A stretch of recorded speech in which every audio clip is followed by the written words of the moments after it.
Headline news most affecting Chilliwack this week. It's budget time at City Hall, so what is on this year's wish list? A proposal for 46 new homes for the Chilliwack homeless.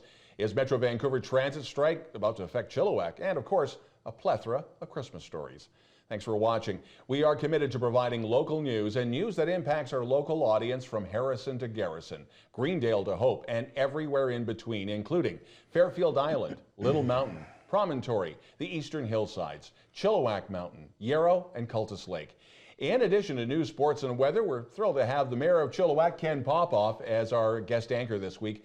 We also have returning Barry Penner in his segment, Penner's Politburo, with his interview with the Mayor.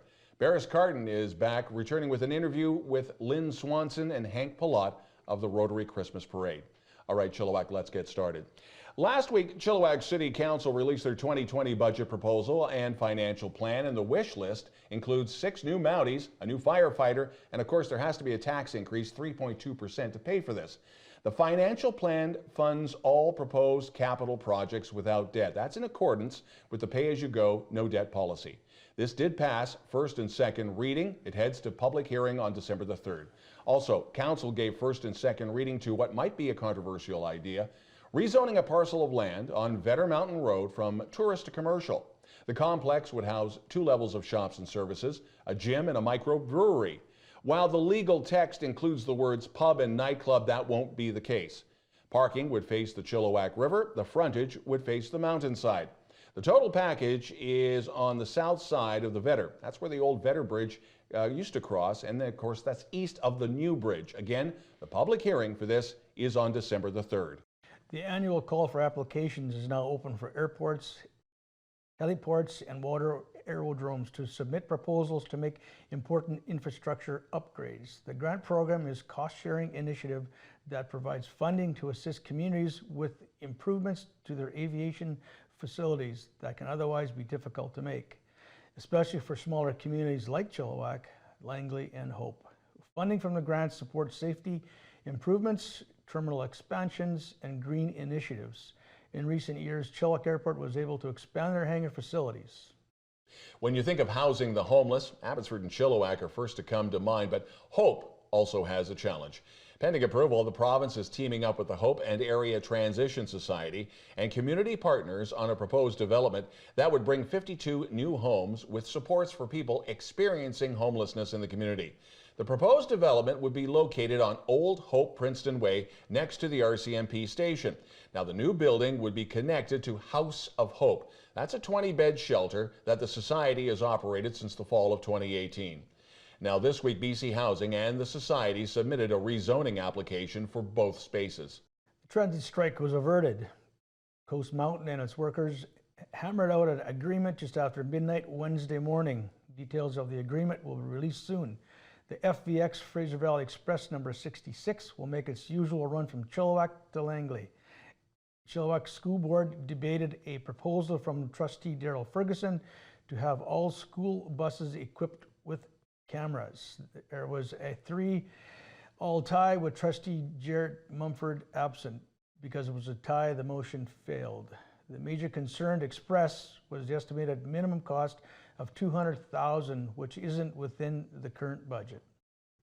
Charges have been laid in connection with the motor vehicle death in 2018 of Abbotsford Police Sergeant Shinder Kirk. Kirk was killed and 2 others seriously injured on December 22, 2018, when it's alleged that 23-year-old Conrad Wetton was behind the wheel of a pickup truck when it collided head-on with the pickup driven by Kirk in South Nanaimo. Wetton and his female passenger suffered minor injuries. He's been charged with 1 count of driving without due care and attention under the Motor Vehicle Act. His first court appearance is set for December 17th in Nanaimo. Kirk was a retired officer who was well known as the law liaison face of the long-running Lower Mainland gang war. He served as media spokesperson for the Abbotsford Police Department, the Integrated Gang Task Force, and the Combined Forces Special Enforcement Unit. In Agassiz, the annual Agassiz RCMP Stuff the Cruiser event is coming next week. You are asked to bring non-perishable food items, new toys, and cash donations for the Agassiz Harrison Community Services Food Bank. This is Saturday, December the 7th at Agassiz Super Value on Cham Avenue from 10 a.m. to 4 p.m. And when we return, several Christmas stories.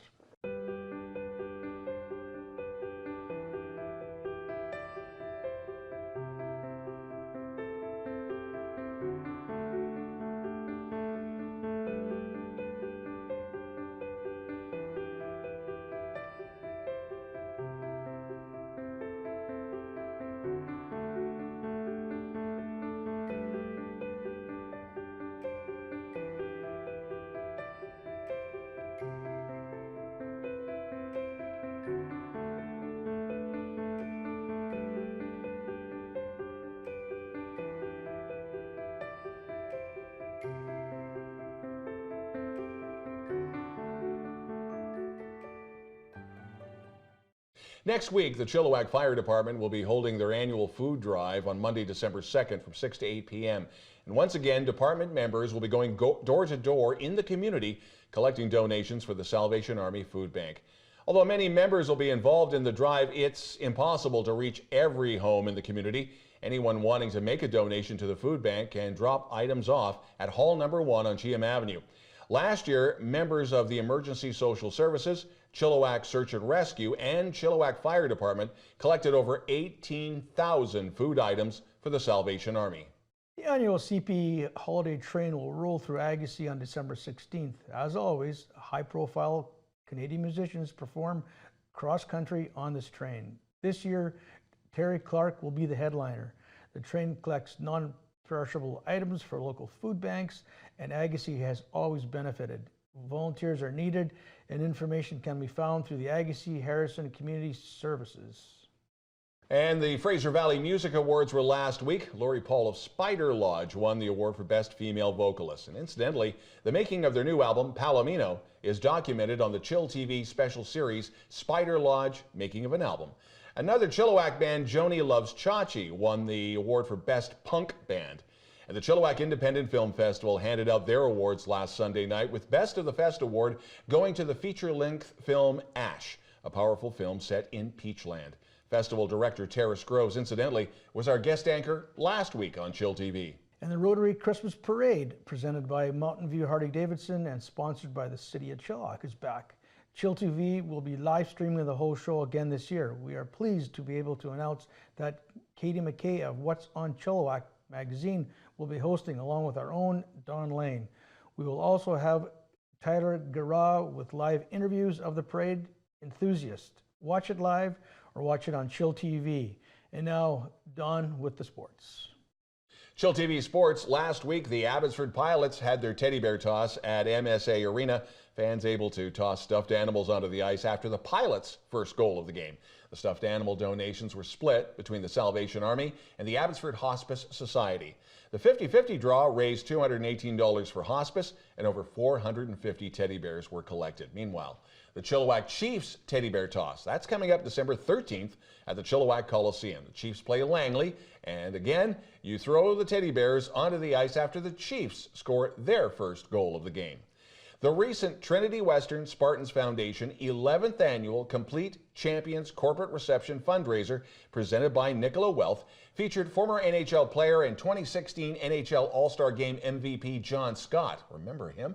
The event raised a record $540,000 for TWU Spartan student athletes at the Langley Event Center. That is the home of the Spartans. And now Barry Penner and his interview with Mayor Ken Popove on Penner's Politburo. I'm pleased to welcome the Mayor of Chilliwack, Ken Popove, to chillTV's News of the Week and a special edition of Penner's Politburo. Nice to see you again. Nice to see you, Barry. It's always great to have your worship here. Well, yeah, as much as I love that name, but it's good to be here. I'm not sure if you are experiencing the same thing as me, but it seems like time is accelerating. Has it already been more than a year since you were first elected as mayor? And if so, how has it been? Yes, it has been more than a year, and you're absolutely right. The time is flying. I think that's an age thing too. It just seems to fly right by. You're not saying we're getting older, right? Well, you see the color of my hair, yeah. Yes, it's been good. I'm really lucky to have a great team to work with at the table. We all get along. You know, Chilliwack's a fast-growing community, and there's ever issues that we have to deal with. But you know, it's been a great year, and I can really say that I'm having fun doing it. It's been good. Been good. There's a couple of major projects happening in Chilliwack. I guess the one that comes to mind is right downtown at Five Corners. That major redevelopment there led by Elger Brothers, I believe. Correct, yeah. Can you tell us where that project's at and when we'll expect to see some completion? Yeah, it's an exciting project. We talked about that when I was still with the BIA, and it's coming to fruition. They're expected to open up sometime in April. We are doing some infrastructure work there from Princess to Yale. Going to take that funny little knob out of the corner there and soften the corner, add some greening. It's going to transform our downtown. I'm so excited. I've been through there a couple times, and especially in the restaurant portion of it, they've kept the rafters and they've kept the brick wall just as it was original. So it's going to be it's going to be a cool place. It's going to be cool. I can't wait for it to. So it is on schedule. They're keeping to their time frame. Yeah, they had a couple of blips. You know, in construction, when you're working on buildings that are built, 50, 60 years, they open up walls and oh my, okay, well maybe that wall has to come down and they have to restructure. But we've certainly picked the proper proponent to do the job. They're on it.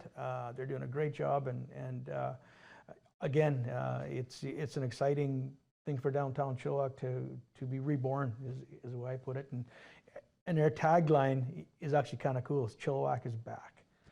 That's the phrase that they're using. Yeah, it's great. Now, we know that crime is always a concern, not just downtown, but in other neighborhoods as well. And recently we read an article in the Chilliwack Progress indicating that according to crime statistics, we had something like 6,581 property crimes per 100,000 population reported so far this year. I think that was through the end of October, up about 3% from last year, but more shockingly, about 70% higher than the rate of property crime in Abbotsford. Now, I remember hearing that there's some kind of statistical explanation to the way the data is sliced, but it still is surprising to see a higher rate than our next door neighbor in Abbotsford. Do you have any comment on what's leading to that? Well, and I think you hit the nail on the head with the way it is actually reported. The difference being, a municipal police force and RCMP. But yes, we're aware of the stats. We talk with our OIC on a continual basis and trying to address the actual issues. It's not all RCMP. It's, the community has to take hold of this as well. We all have to work together. We've created an integrated safety task team, which you're a part of, and we're really trying to drill down on the issues that are in front of us. At that table, we have decision makers, Crown, we have the federal penitentiary folks and this kind of thing, and just to work on strategies to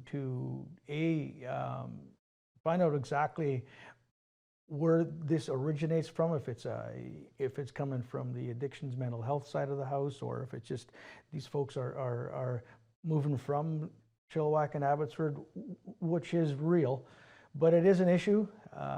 We are bringing on 6 new RCMP members, a couple more bylaw officers. That's part of the proposed new budget. Yes, we are, and 4 of those will be committed to our downtown area. So we'll have 2 teams of 2, and to be on bikes, to be on foot, and then when the weather turns, to be in cars, but just to be out there. Perception is a big thing, and these Mounties will be on the streets.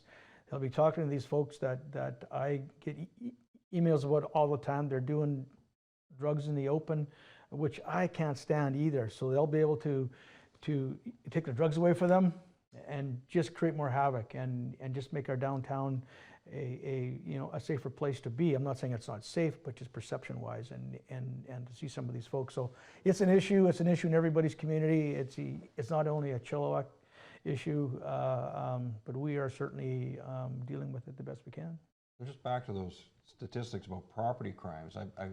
I don't have the details here, but I believe the biggest chunk of those are theft or damage to vehicles. And you mentioned there's more that we can all do, and I think residents can also help themselves by not leaving valuables in their car. And where possible, don't leave your car out on the street. If you have the option of a garage attached to your house or underground parking, use that. I remember from my time at ICBC, the statistics are dramatic.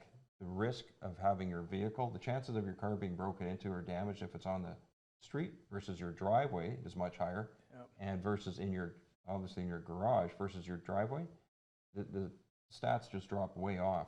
And then of course leaving items such as your wallet, sunglasses, anything of some value in your vehicle. If as residents we make that extra effort not to do that, I think we can help as well. 100%, and the stats actually show that the theft from and cars are down. They are trending down, and I can relate that to strictly communication and talking to people, just like what you said. You know, you can't leave your laptop on the passenger seat of the car. It's a crime of opportunity. It's going to be gone. You can't be in your backyard gardening and leave your garage door open. You just can't do that. Chilliwack's, you know, almost 100,000 people, and with that comes the unsavory folks that like to ply their trade. So we all got to work together. We all got to be smart. Join your block watch in your community, in your neighborhood. You know, that's the easiest way to get to know your neighbors. And if you see, you know, somebody in your neighborhood that clearly doesn't belong, you know, ask them to maybe turn around and go someplace else. It's a tough thing, but we all have to work together on this. It's not a police issue. It's not from City Hall. We all are doing our part to work together with the folks at Chilliwack, but it's here and now, and we all have to get smarter at how we go about our daily lives, for sure, Barry. You're right. Certainly is an area of frustration. You'll see it on those community Facebook pages of various types. Colder weather is upon us now. It seems like summer's, I guess, really over now, unfortunately. But we do have a significant homeless population in our area in the last few years. What can be done and what is being done to provide shelter for these individuals at this time of year? Well, we have currently, I believe it's 188 beds available, and that isn't counting the new supportive housing unit that's going to open up shortly on Trethewey. There are places for these folks to go, and every night I get the stats. There's typically 20, 30 beds available, and it's these folks that are hard to house. They refuse to go anywhere because there's rules. So despite the fact there's these beds available, some of them are still opting to sleep on the sidewalk. They refuse to go. You know, you can factor in mental health and addictions, obviously, but that's bottom line, because I talk to my friends at Griffin Security, and they know these folks, and they just won't go. We've stepped it up a lot in Chilliwack, especially in the cold weather side of the house, if you will, to provide housing for these folks. But the ones that want it will certainly take it. And of course, on the other side of the coin, these folks that are troubled with rules. For example, the portal, you have to be in there by like 11 p.m. And if you leave at 12 o'clock or 1 o'clock in the morning to go do some drugs or do whatever, you're not getting back in. So it's not like the city isn't doing anything. I know these are people. I have empathy. I know a few of them on the street, and some will reach out and ask for help, and others just won't. So it's a tough one. Conundrum. Yeah. Looking ahead to next year, that's just around the corner. What are the top priorities for Chilliwack City Council? Well, we've just announced our budgets for the upcoming year. There's going to be a lot of infrastructure projects coming. I'm going to come right out and say I'm sorry. There's going to be delays. There's going to be detours. 3 major routes: Vetter Road from Watson to Keith Wilson, Promontory from Vetter Road to Chilliwack River Road, and then of course Press Road. And they've started on the roundabout at Chilliwack Central right now. It's all for the better. That last one's been talked about for a long time. Yeah. Do you know what the holdup was at that intersection? BC Hydro is typically what we're always waiting for. And land acquisition? And land acquisition. So all that is done. The RFP's been let out. It's a $15 million project. That's on the books. And again, we're just waiting for BC Hydro to do their work to that chunk from Watson to Keith Wilson. We're actually burying the wires. We have one chance of doing that. It's about a $2 million touch, but I think it's going to look spectacular to get rid of all those wires. But That's again, we're waiting. Better crossing, Yep, basically. absolutely. We're adding a couple of $1 million into staying green or remaining green or going in that direction by all our street lights are going to be retrofitted to LED. And we're adding another, I believe it's 80 street lights to brighten up the town. That's something that's exciting to see, and it's long been talked about, and it just needs to be done. So there's some major things that are going to happen. Another 25 of those crosswalk with those little flashers, which are very effective, typically around schools. But there's 25 of those units going in next year as well. So there's a lot of things going in, infrastructure, safety, and of course, our RCMP with more boots on the ground in our city, which will make a difference as well. And that will project to have how much of a tax increase for residents to pay for that? A mere 3.2%. Not like Vancouver announced 8.2. Nobody likes an increase, but I was looking at that increase in Vancouver and gasping. Yeah.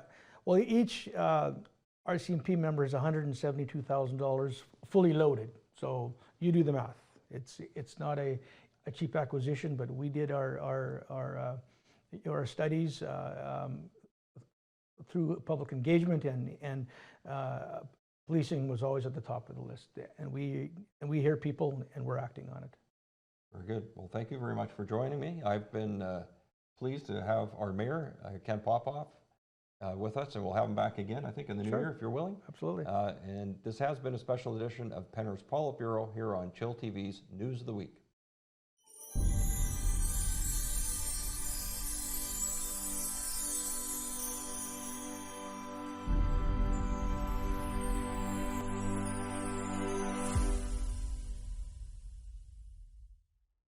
It's beginning to look a lot like Christmas everywhere you...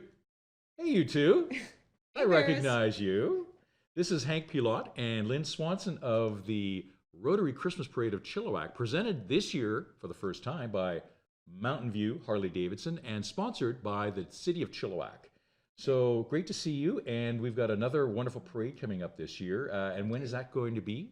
Well, as usual, it's the first Saturday of December, and this year it's December 7th. December 7th, wow. 5:30 downtown.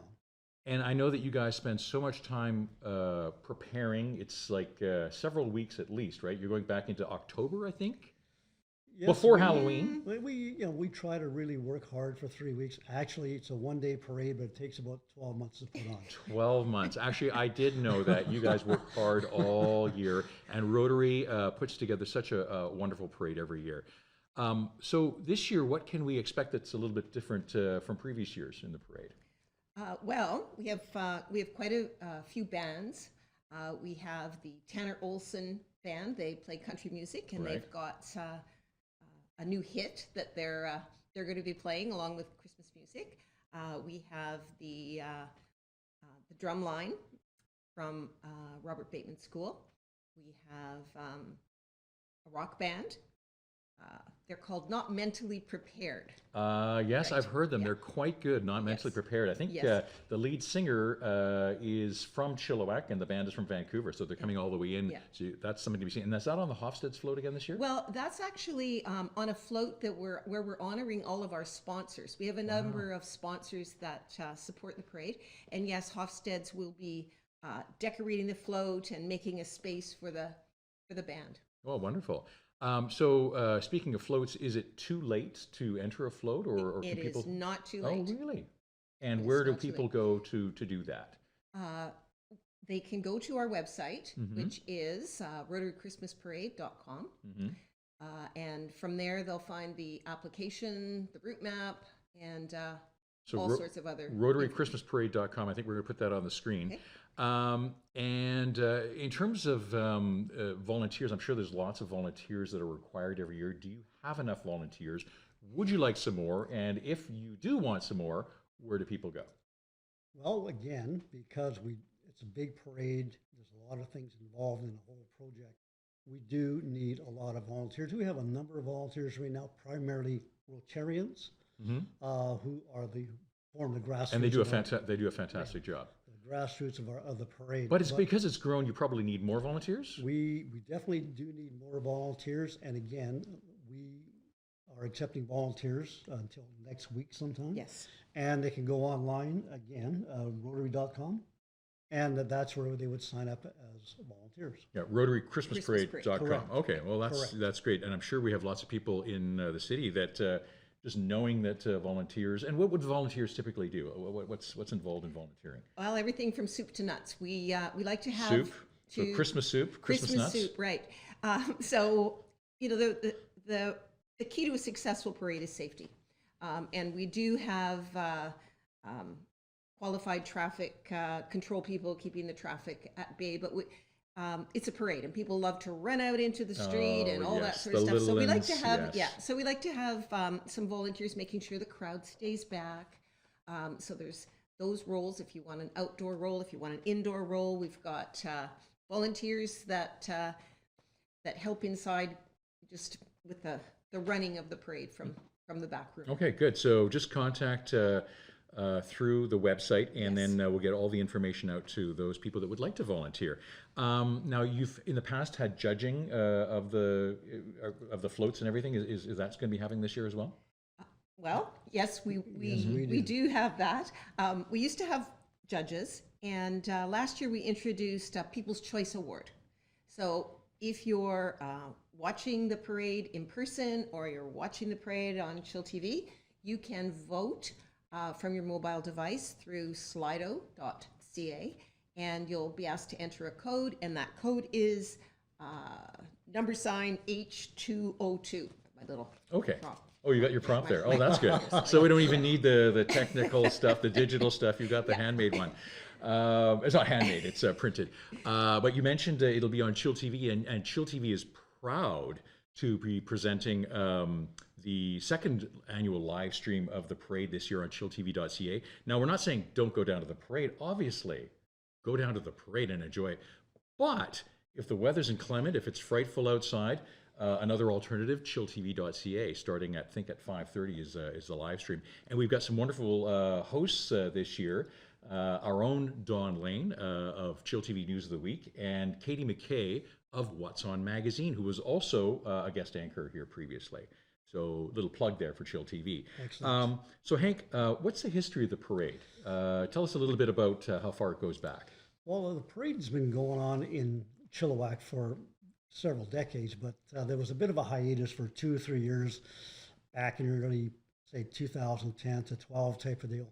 And in 13, a group of Rotarians decided to approach the city because there was an interest to revive the parade. So the 3 Rotary clubs at that time worked with the city, set up a committee, and we've been going strong ever since. This is our 7th year of putting on the parade. And for that 7-year period, we've had a great, strong contingent of Rotary volunteers, but we also have to thank the business community in this town for supporting the parade throughout this period of time, as well as City Hall, obviously, because they have been there with us from the get-go, and as well as our 2 local MLAs, just fabulous individuals, just providing us with support. And it's we're moving forward. This is, as I said, this is our 7th year. We've got a great association now with chillTV, which helps the cause. We now have a presenting sponsor, for lack of a better term, and the future is bright for this parade. Well, and it's the brightest night of the year, isn't it? It is, Somebody told me that. Yeah, having Rotary involved has really, especially now with a few years under Rotary's belt, has really added some oomph to the parade, and it's exciting. People are excited to go down there. I think it's the biggest recurring event that the city has every year, certainly that many people downtown. So if you're not doing anything on December 7th, please go down to anywhere along the parade route, which you can find also at Rotary ChristmasParade.com. And beyond that, I just wanted to say... I have one more thing, yes. just to remind Please, people yeah. that bus service on parade day is free. So leave your Not car just at down home. to the not just down the parade, anywhere. Well, yeah, Just the down the parade? intention is to come to the Oh, parade. yeah, of but course. Free bus service. Yeah. I go Christmas shopping. You then. could, Yeah, you that's could great. all day. That's good. Well, thanks for that. And so Hank and Lynn, I just want to thank you for coming and for all that you do for this city every year. And please, December 7th, mark it on your calendars and go down to the Christmas parade. This has been another edition of Rotary Corner, and we'll see you soon. And now to Dawn with the weather. chillTV weather, an Arctic cold front is swept into the valley. Unfortunately, no snow, but the wind chills are going to be dipping to -5 to -10 overnight. And daytime temperatures around +3. We'd like to thank our very special guests this week, Lynn Swanson and Hank Pilot of the Rotary Christmas Parade of Chilliwack, and Barry Penner, who interviewed our guest anchor this week, Mayor of Chilliwack, Ken Popove, in Penner's Politburo. So I know you hate your worship, so Ken. Yes, yeah, okay, I like that better. Thank you. We got that done. Not only are you the mayor, you've been a city councilor, but you've also been head of the BIA. So the loaded question is, have you done your Christmas shopping downtown? Well, I'm not sure what that has to do with being mayor or being on the BIA, but truth be known, I don't do Christmas shopping. That's actually Gail's gig. My job is to put Christmas lights up, so which I haven't done yet. We do have a 3-year-old grandson that likes the looks of all the colors and all the lights, so that's probably this weekend's job for me. But yeah, no, I do support downtown. Yeah. I love what's going on, and yeah, I tell people, come on downtown and check out what's going on. And go check out Grandpa's Christmas lights. There you go. Finally, if you'd like to share the spotlight, even if you've never been on camera before, send us a note to news@chilltv.ca with your CV, and if you have it, links to your video. And if there's something in Chilliwack and the Eastern Fraser Valley you feel we should be reporting on, again, send us an email to the same address, news@chilltv.ca. That's the news this week. I'm Don Lehn.